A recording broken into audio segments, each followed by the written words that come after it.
전체 27명 늘었습니다. 신규 확진자 29명 중 22명은 지역사회에서 감염됐습니다. 신규 확진자는 이태원 클럽발 집단 감염 영향으로 여태째 30명 안팎을 보이고 있습니다. 지역별로는 서울 14명, 인천 4명, 대구 3명, 경기 1명이었습니다. 나머지 5명은 해외에서 유입됐습니다. 완치 격리해제된 확진자는 59명 늘어 모두 9,821명이 됐고 완치율은 90%에 육박했습니다. 격리 치료 중인 환자는 32명 감소해 937명이 됐습니다. 추가 사망자는 나오지 않아 누적 사망자는 260명을 유지했습니다. 검사 중인 의심 환자는 800여 명 감소한 19,800여 명입니다. 지금까지 보도국에서 전해드렸습니다. 코로나19 확진자와 밀접 접촉했다고 자진 신고한 서울구치소 직원 1명이 확진 판정을 받은 것으로 확인됐습니다. 해당 직원과 접촉한 수용자와 직원 등 270여 명이 격리됐습니다. 김동욱 기자입니다. 경기 의원에 있는 서울구치소 직원 A씨가 코로나19 확진 판정을 받았습니다. A씨는 확진자와 밀접하게 접촉한 사실을 신고하고 검사를 받은 후 확진 통보를 받았습니다. A씨는 지난 13일부터 인후통, 발열, 근육통 등의 증상이 있었던 것으로 알려졌습니다. A씨와 밀접 접촉한 친구 B씨, 두 사람은 모두 이태원 클럽에 방문한 지는 않은 것으로 조사됐습니다. 이태원 클럽 출입 확진자가 접촉했던 또 다른 확진자가 갔던 코인 노래방에 B씨가 방문했고 A씨는 이후 B씨와 지방 결혼식에 같이 다녀온 것으로 파악됐습니다. 서울구치소는 A씨와 접촉한 수용자 254명과 직원 23명 등 277명을 모두 격리하고 코로나19 검사를 진행했습니다. 밀접 접촉 직원 6명은 진단검사 결과 음성 판정이 나왔습니다. 서울구치소에는 현재 박근혜 전 대통령 등이 수감돼 있어 이들의 접촉, 격리 여부에 관심이 쏠리는데 밀접 접촉 수용자는 없는 것으로 전해졌습니다. 박사방 운영자 조주빈은 A씨와 동선이 겹쳐 14일 재판에 출석하지 않고 격리됐습니다. 서울구치소는 변호인 등 외부인과의 접견도 전면 중단하고 추가 접촉자를 정밀 파악하는 등 확산 방지에 나서고 있습니다. 법무부는 향후 보건소에 신속한 지원을 받아 감염 경로 파악을 위한 역학조사를 할 계획입니다. 서울중앙지검도 밀접 접촉자 동선을 확인해 2차 접촉자 30여 명에 대한 자가격리, 근무공간 소독 등 조치를 하는 등 확산 방지 조치에 착수했습니다. 연합뉴스TV 김동욱입니다. 이처럼 서울구치소 직원이 코로나19 확진 판정을 받으면서 서울고등법원과 중앙지법이 방역을 위해 법정을 회수했습니다. 네, 이런 대대적인 재판 연기는 처음 있는 일입니다. 윤솔 기자입니다. 서울고등법원과 중앙지법은 개원 이래 처음으로 법정을 폐쇄했습니다. 대관에서 진행하는 것 빼고는 다 밀렸어요. 갑작스런 소식에 법원을 찾았던 사람들은 발길을 돌렸습니다. 본관에 잡혔던 재판은 무더기 연기됐고 법정은 방역 조치에 들어갔습니다. 서울구치소 직원의 코로나19 확진 판정에 따른 조치입니다. 확진 판정을 받은 구치소 직원이 법원에 출입하진 않았지만 접촉자들 중 법원을 찾은 사람이 있을 가능성이 남아있기 때문입니다. 청사는 또 구치소 측에서 자가격리자 명단을 받는 대로 동선을 조사해 접촉자를 파악하기로 했습니다. 자가격리자와 접촉한 사실이 확인되면 당사자에게 이 사실을 알리고 자가격리 등 필요한 조치를 통보할 예정입니다. 다만 구속 전 피의자 신문 등 급박한 사건의 경우 문을 닫지 않은 별관에 특별 법정을 마련해 재판을 진행합니다. 청사 측은 방역 조치를 마친 뒤 오는 18일 법정을 다시 열기로 했습니다. 앞서 대법원은 2, 3차 감염 확산을 우려해 방역 지침에 따라 철저히 대비하도록 각 법원에 지침을 내렸습니다. 이에 따라 서울 동부지법과 북부지법 등 서울 소재 법원은 서울구치소에 수감된 피고인 재판 일정을 파악하고 재판부별로 기일을 연기하는 등 조치를 취하기로 했습니다. 연합뉴스TV 윤솔입니다. 세계 최대 아동 성착취물 사이트 운영자 손모 씨 아버지가 아들을 검찰에 고소했습니다. 아들이 자신의 개인정보로 만든 계좌를 이용해 자금 세탁을 했다는 건데 아들의 미국 소환을 막으려는 의도라는 해석이 나옵니다. 강은나래 기자입니다. 세계 최대 아동 음란물 사이트 운영자 손모 씨 부친이 범죄 수익 은닉 규제법 위반 등 혐의로 아들을 검찰에 고소했습니다. 본인 개인정보로 아들이 가상화폐 계좌를 개설, 범죄 수익금을 은닉했다는 겁니다. 또 할머니 병원비를 범죄 수익금으로 내 할머니 명예도 훼손됐다고 주장하는 걸로 알려졌습니다. 손 씨는 2015년부터 2년 8개월 동안 다크웹에서 아동 성착취물을 배포한 혐의로 1년 6개월형을 받아 형기를 마쳤지만 미 법무부가 범죄인 인도조약을 들어 손 씨 송환을 요구해 심사를 앞두고 재구속됐습니다. 다만 이중 처벌은 안 돼 음란물 관련 혐의를 제외한 자금 세탁 혐의만 심사 대상입니다. 손 씨는 범행으로 4억 원 상당의 비트코인을 챙긴 걸로 알려졌는데 자금 세탁 규모가 50만 달러 미만일 때 미국에서는 징역 최대 10년, 한국에서는 5년 이하 징역이나 3천만 원 이하 벌금형에 처해집니다. 손 씨가 자금 세탁 혐의에 대해서도 국내에서 먼저 처벌받는다면 이중 처벌 금지 원칙에 따라 송환은 불발될 수 있습니다. 한국 검찰이 범죄수익관리법, 자금세탁 방지법으로 기소를 한다고 하면은 미국 송환과 관련된 절차의 요건 자체가 되지 않기 때문에 송환은 되지 아니하는 결정이 나올 수 있습니다. 앞서 손 씨 아버지는 아들을 국내에서 보내달라며 탄원서를 냈고 청와대 청원도 올렸습니다. 일각에서는 국가 형사사법주권, 자국민 보호 원칙을 들어 송환에 신중해야 한다는 지적도 나오는 상황. 범죄인 인도 심사 관련 손 씨 신문기일은 오는 19일입니다. 연합뉴스TV 강은단입니다. 음창호법이 시행된 지 1년이 지났지만 음주운전은 곳곳에서 계속되고 있습니다. 섣불리 잡은 운전대로 누군가에게 크나큰 비극을 가져다 줄 수 있습니다. 박수주 기자입니다. 마당 아이들한테 들어갔으면 좋겠다는 생각이 들었어요. 어떤 생각으로 그런 짓을 했는지, 어떤 마음으로 지금까지 지내고 있는지 우리는 이렇게 힘든데. 남편의 사고 이후 아내는 그저 하루하루를 버티고 있습니다. 남편 정모 씨는 지난달 25일 서울 반포 IC 부근에서 음주 단속을 피해 도주하던 차량에 사고를 당했습니다. 당시 블랙박스 영상. 반대 차선에서 굉음을 내며 고가의 SUV 차량이 중앙 분리대를 넘어섭니다.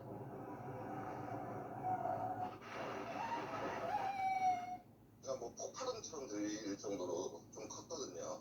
3차선 달리고 있는데 저한테 진짜 이게 차가 날아오는 것처럼 느껴졌어요. 정 씨는 출근길에 고등학교 2학년 딸을 학원에 데려다 주던 참이었습니다. 아빠 듣지 마.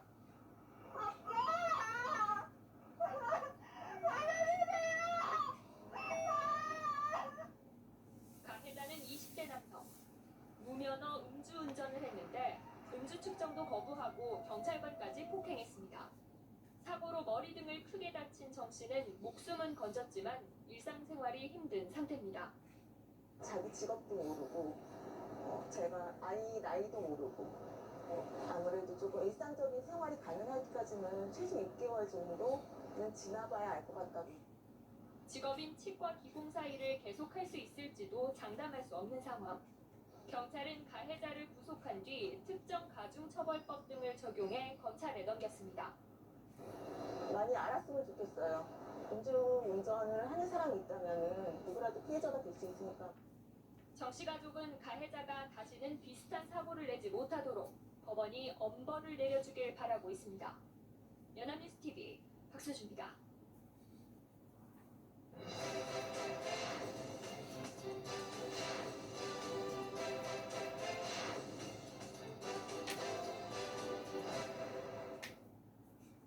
오늘의 정치권 이슈를 김관옥 계명대 교수, 이종근 시사평론가 두 분 모시고 집중 분석해 보도록 하겠습니다. 안녕하세요. 안녕하십니까? 먼저 여야 신임 원내대표의 행보를 보고 오겠습니다. 오늘 각각 당정청 회의가 있었고요. 그리고 청와대 수석 접견이 있었습니다. 먼저 강기정 청와대 정무수석을 만난 주호영 미래통합당 원내대표 두 접견 모습을 보고 오겠습니다.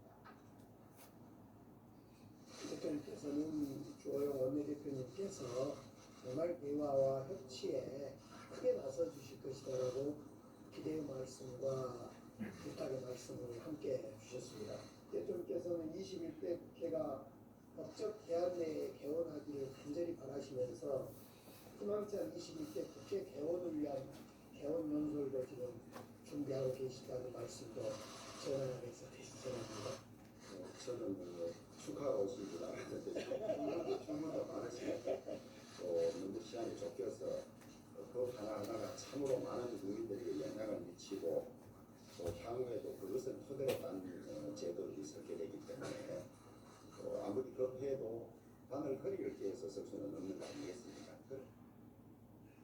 네, 주호영 미래통합당 원내대표 얘기 좀 해보겠습니다. 어제 김태년 원내대표랑 여야 원내대표 공식적인 첫 회동을 했고요. 그리고 그 자리에서도 상생과 협치 얘기하면서 속도 신속히 하자라는 거에 너무 빨리 하면 졸속이 될 수 있다라는 일종의 속도 조절 그런 뉘앙스를 풍겼는데 오늘도 그런 언급을 했네요.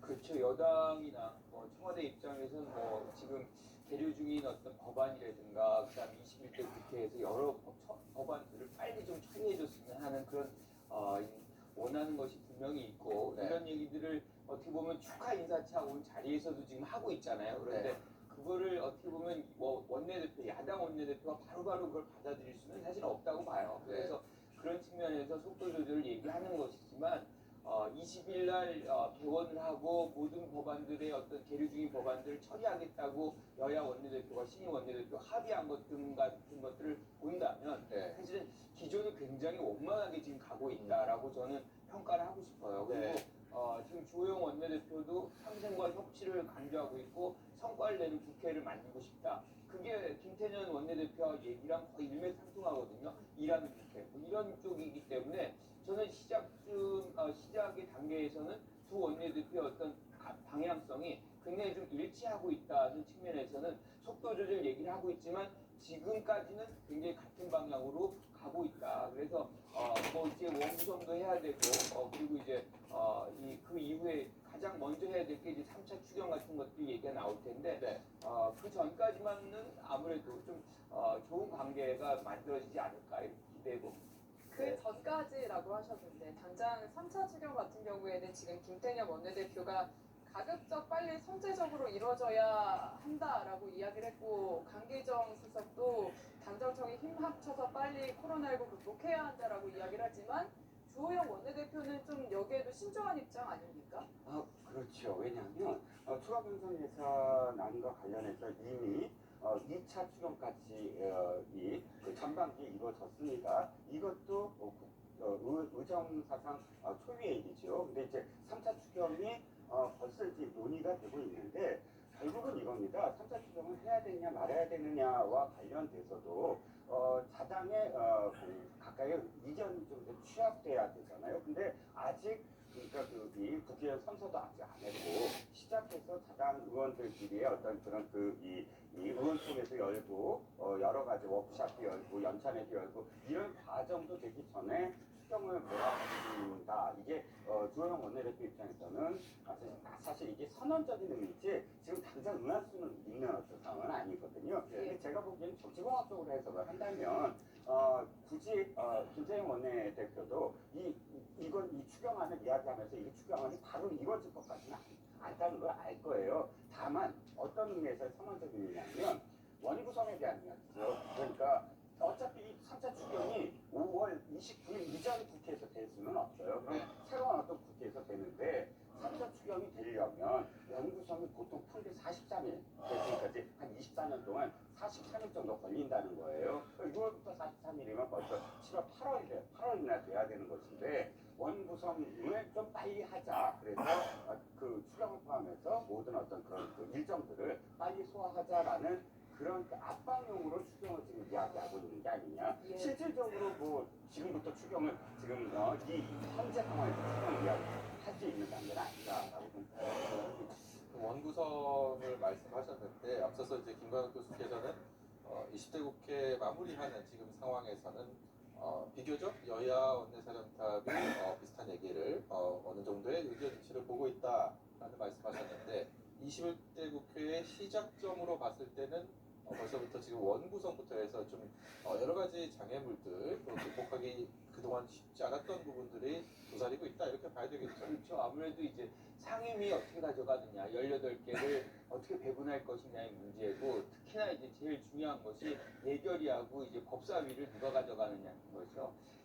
통상 야당이 법사위를 가져갔어요. 그런데 법사위가 어떻게 활용이 됐냐면 일종의 자꾸 수정이다 뭐 해가지고 권리적으로 문제가 있는 것을 마지막으로 법안 검토하는 것을 창구처럼 해버리니까 여기에서 야당의 위원장이 계속해서 이 법안 처리를 지연시키는, 그래서 이거를 어떻게 보면 대여의 어떤 협상 카드로 활용하는 전체적인 어떤 의정 활동을 어떻게 보면 어그러뜨리는 그런 어떤 효과들이 굉장히 많이 나왔었거든요. 그래서 이게 그래서 상원이다 뭐 이런 얘기까지 있는데 지금 김태년 원내총무 같은 경우는 일하는 국회를 얘기하고 있고 상시 국회를 얘기하고 있잖아요.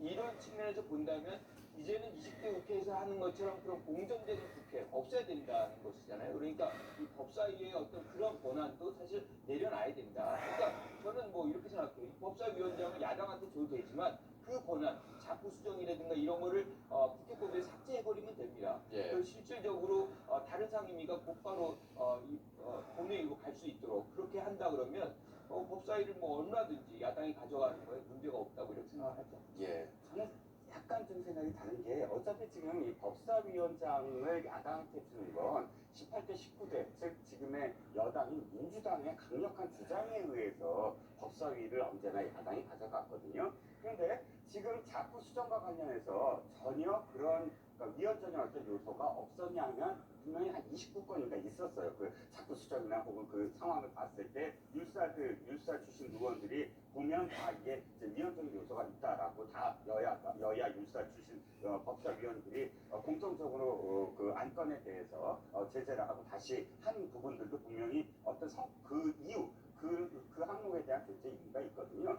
저는 다른 방법으로 이것이 그 쟁점화되는 부분들을 흡수할 수 있다라고 생각하는 게 미국 의회처럼 법안 자체를 쟁점 법안과 비쟁점 법안을 구분을 해서 쟁점 법안 같은 경우는 사실상 뭐 이념이라든지 진영 때문에 이 논란이 계속 거듭되지만 언제나 합의할 수 있는 민생 법안 중에서도 비쟁점 법안들이 있거든요. 그럼 비쟁점 법안은 미국에서도 패스트트랙처럼 일정 정도 시간이 지나면 무조건 본회의에 상정할 수 있게 해준단 말이죠. 굳이 법사위가 그것을 갖고 있지 않더라도. 그래서 전체적인 어떤 그런 이 포션을 봤을 때 비쟁점 법안이 훨씬 더 많거든요. 쟁점 법안보다는. 그렇다면 비쟁점 법안을 놓고서 법사위원장이 마치 딜을 하기 위해서 여당과의 딜을 하기 위해서 쥐고 있는 그런 형국은 피할 수 있다. 법사위의 그 권리 권한을 그대로 인정하더라도 다른 방법으로 사실 그런 어떤 논란이 없는 부분들을 충분히 소화할 수 있기 때문에 굳이 지금 단계에서 그것을 뭐 권한을 축소한다는 할 필요는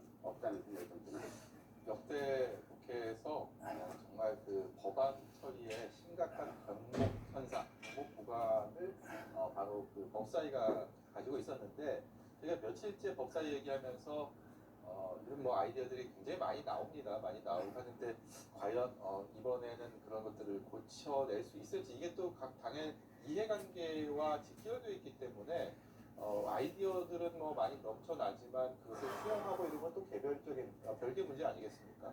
그러니까 저는 이 부분을 어떻게 보면 여당이 지금 야당이 되고 야당이 여당이 되거든요. 언제든지 이 자리가 바뀔 수 있는 것이기 때문에 이 자꾸 수정은 전문위원들이 충분히 그게 가능해요. 그런 전문 역량들이 국회 내부에 있습니다. 그래서 법에 뭐 저촉이 안 되는 문구를 다 고쳐낼 수가 있어요. 그래서 그 권한을 굳이 법사위가 끝까지 가져가서 사실상 어떻게 지금 말씀하신 대로 앵커 말씀하신 대로 병목 형성을 만들고 이것이 전체적으로 국회의 어떤 불신을 불러일으키고 일하지 않는 국회, 이렇게 정체된 국회 이런 이미지를 쌓는 것보다는 오히려 조금 더 원활하게 좀 국회에서 일처리되는 그런 장면들이 만들어지는 형태로 국회법이 좀 개정이 될 필요가 있겠다 이렇게 생각합니다. 예.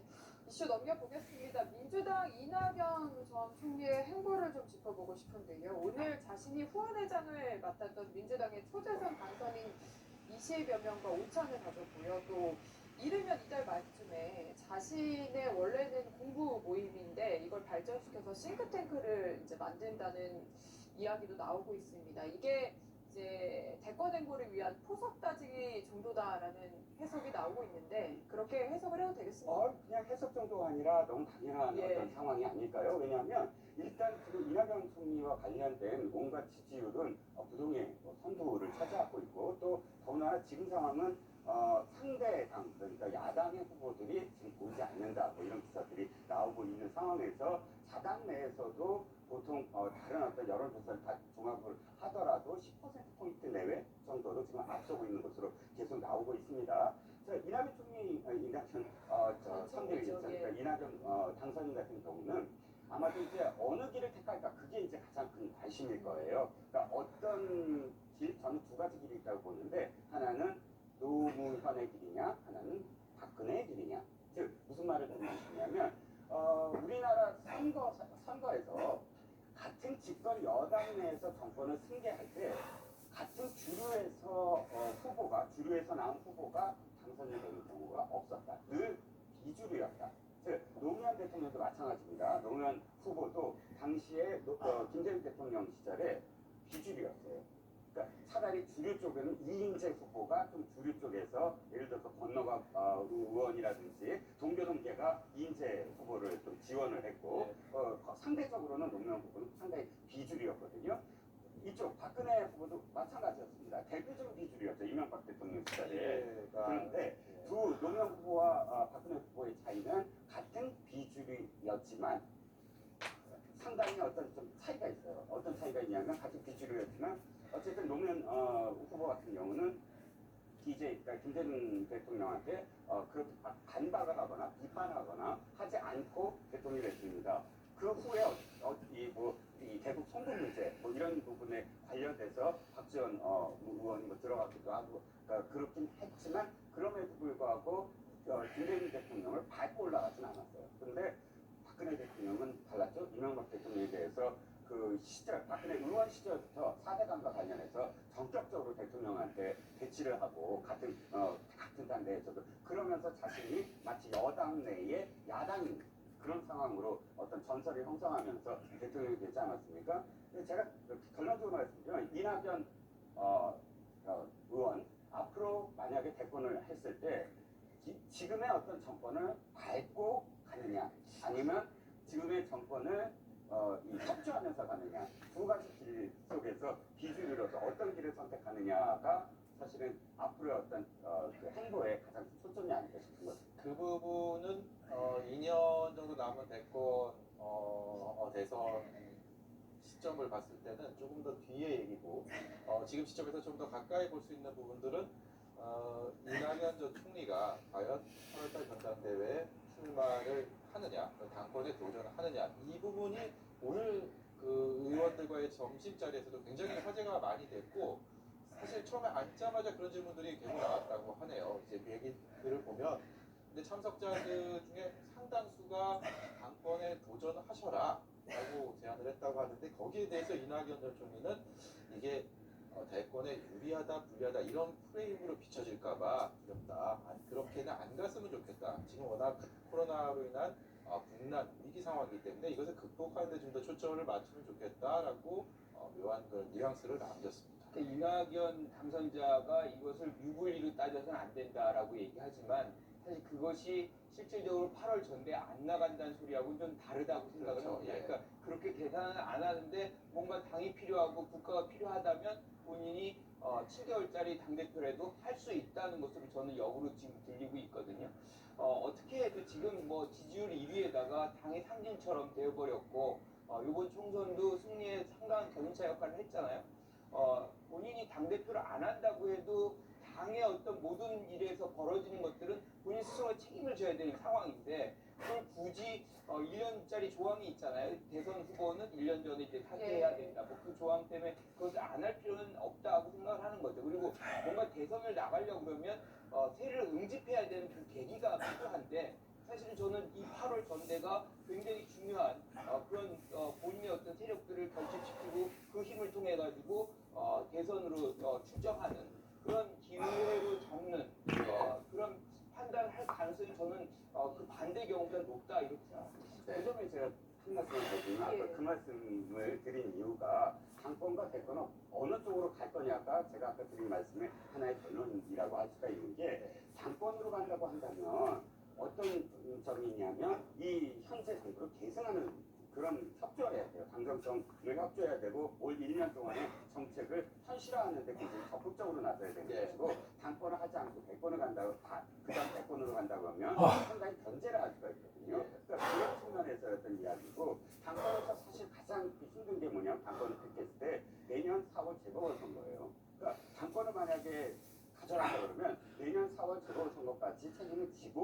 다음에 당은 이제 대표를 내려놔야 되거든요. 예. 근데 그 승부수를 띄울 수 있느냐도 사실은 당권을 먼저 가느냐의 어떤 걸림돌이 됩니다. 근데 아무래도 좀 더 본인이 전면에 나서서 여러 가지 플러스가 되는 요인들을 많이 안게 되면 대권과도에 더욱 힘을 받을 것이고, 말씀하신 것처럼 내년 4월 재보궐선거에서 패배 등 이런 것들이 본인에게 또 마이너스 요인이 될 수 있기 때문에 그런 것들도 우려할 수밖에 없는 여러 가지를 계산할 수밖에 없는 상황이 그렇죠. 되겠죠. 그런데 그 계산을 하기 시작하면 아마 국민들이 굉장히 주저하기 시작할 그런 겁니다. 부분이 그래서 있을 저는 거고요. 지금 상황에서 책임을 지고 어떤 경우건 안고 가겠다는 생각으로 반통을 해내야만 예.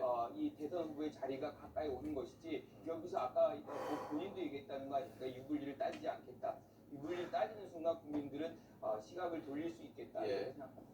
어쨌든 이낙연 총리 같은 경우에는 어떤 행보를 해도 주목을 받는 것 같은데, 상대적으로 야권은 뚜렷한 대선 후보가 보이지 않는 상황이고, 그런 예. 가운데 이제 불출마를 선언한 중진들의 행보가 상대적으로 눈에 띄고 있습니다. 뭐 김무성 의원이나 유승민, 김세현 의원들 여의도를 떠나긴 하는데 뭐 상대적으로 아예 눈에 보이진 않고 앞으로 행보가 기대되고 있긴 하는 상황이거든요. 예, 좀 그렇습니다. 어떻게 앞으로 활동을 할까요? 지금 거론되는 어떤 의원들의 지역을 보면 다 영남이에요. 그러니까 수도권 의원들이 아니라 영남 중진들입니다. 그리고 대개는 이 대선 후보였던 분들 예. 있거나 혹은 또 새로운 어떤 김세훈 의원 같은 경우는 보다 이제 개혁적인 어떤 세력으로 이름이 붙고 있는데, 문제는 이분들이 당연히 너무나 지금 정계 은퇴를 하기에는 너무 이 연대라든지 이런 것들이 너무 아직은 충분히 정치를 할 수 있는 어떤 나이가 아닙니까? 현재 상황이 이렇습니다. 보수 정당이 이래본 적이 없어요. 즉 20% 내외의 지지를 언제나 받고 있는 명망가 후보가 없었던 적이 없어요. 기억하시겠지만 이회창 총재 시절부터 쭉 보통 한 15%, 20% 내외의 후보들이 늘 이 당에 존재해 왔어요. 네. 한 번도 이렇게 지금 단단히의 후보, 그러니까 지지율을 갖고 있는 후보들 군만 형성이 돼 있는 그런 적이 없거든요. 이건 어떤 의미를 갖냐면 누구한테도 또 기회가 있다. 그러니까 지금 김종인 선대위원장, 지금 아직은 비대위원장은 수락하지 않았는데, 그때 얘기했던 40대 경제 운운했던 것도 꼭 그 스펙이 중요한 것이 아니라 누구한테나 지금은 열려있는 그런 가능성을 이야기했다고 보거든요. 그랬을 때 김무성 의원 같은 경우, 그러니까 각각의 어떤 좀 앞으로 어떤 행보가 다를 텐데, 김무성 의원 같은 경우는 어쨌든 킹메이커, 자신이 스스로 킹이 되려고 했을 때 어떤 결과가 나올지 분명히 자신도 알고 있는 그런 정치인이니까 킹메이커다. 또 유승민 의원은 당연히 사실은 대권 후보에 또 도전을 할 것이다.